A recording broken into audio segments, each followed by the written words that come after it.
Another Singaporean has joined the ranks of Emmy winners. Amanda Koh won Outstanding Sports Graphic Design at the 47th Sports Emmy Awards last month, becoming the third known Singaporean to receive the prestigious television honour. The 37-year-old creative director won for her work on the documentary miniseries Believers, Boston Red Sox, where she led the motion graphics and title design depicting the baseball team's historic 2004 championship win. Before Koh, only 2 Singaporeans had received Emmy honours. Last year, Samantha Sui Lee won the Children's and Family Emmy for Outstanding Directing for the animated series Moon Girl and Devil Dinosaur. And in 2000, Nora Fong won Best Music Video at the College Television Awards, often referred to as the College Emmys.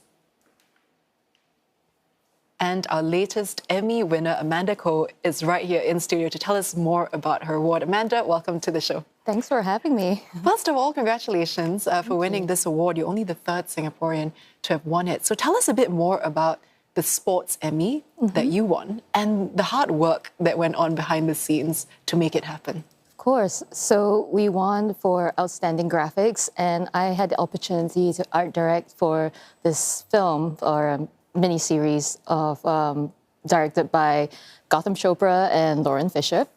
And so within that, they got me on pretty early on during the script phase. And so I got to actually input a lot of what the graphic language could be throughout the whole series. And within that, it had vignettes of like bespoke animation in it, the titles of the shows, the lower thirds, and even the backdrops for the celebrity interviews.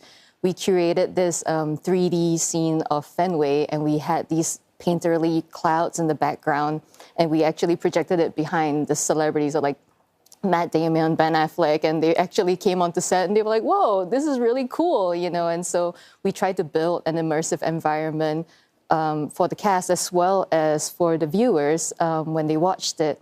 And because part of the series was about how the fans were reacting to basically being heartbroken year after year, cheering on these underdogs for the series, we blended this really amazing style of religiosity iconography with these gold halos, as well as like a kind of punk vibe with the graffiti style. And we merged these two like elements together, and it just became this really amazing visual language to work with. So how does it feel having won the award, and how do you think it will shape the way you approach work or your projects going forward? Oh, I mean, I think like it's just amazing being able to move forward with a really storytelling lens through everything, and just having the opportunity to keep showcasing what diverse voices are like and being part of a Singaporean representing our culture in this field.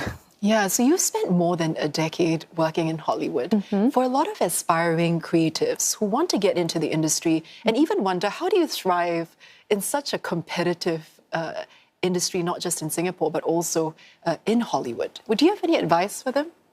Yeah, I think if you look within yourself, especially coming from a different culture and coming from a different perspective, you're adding just another tool to your Swiss Army knife almost. And, you know, I think you can offer a different perspective to the graphics, or even have the nuance towards how you have your storytelling and how different people can react to the graphics in itself. And for any young aspiring Singaporeans, I'd say like, you know, don't wait for permission to create.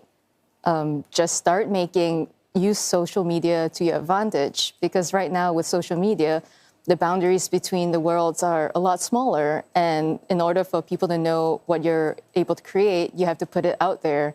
And so just start making magic, and the universe will find you. Right. So with the social media, as you mentioned, right, that changes the field a lot for a lot of creatives coming out now. How do you think that has shifted the landscape, you think?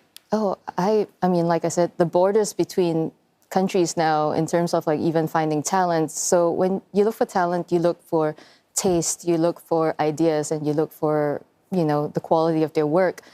And so a lot of companies even there hire international talents just based on what we like to see, you know. And so I would say that is actually something that has shifted a lot since I first started out working, and I think it's a beautiful thing to utilize. and everybody should. Yeah, so what are you excited about, given these new opportunities? Are there any projects that you're looking forward to that you can share about? Yeah, so if you're interested in the next thing that's coming up on the docket, in September, there'll be a movie called, releasing in September, that's directed by Elegance Bratton and is starring Mark Wahlberg and Yaha Abdul-Mateen II. And it's about, it's called By Any Means. And it's going to be about how the FBI actually teamed up with Greg Scarpa, who is a Italian mobster back in the day, to basically find who murdered some civil rights leaders in 1960s Mississippi. And I had the chance to be on the title and the end title sequence for that show. And so that will be coming out in September. And I'm looking forward to keep telling more stories in fiction and nonfiction world and branding and documentaries and movies. Yeah, and before we go as well, any final words for people who are hoping to also make it the way you have, perhaps, to gain recognition internationally and to put Singapore on that global map? I feel like the only limitations you have is the ones you put on yourself. So just keep creating and keep putting it out there and just make some movie magic.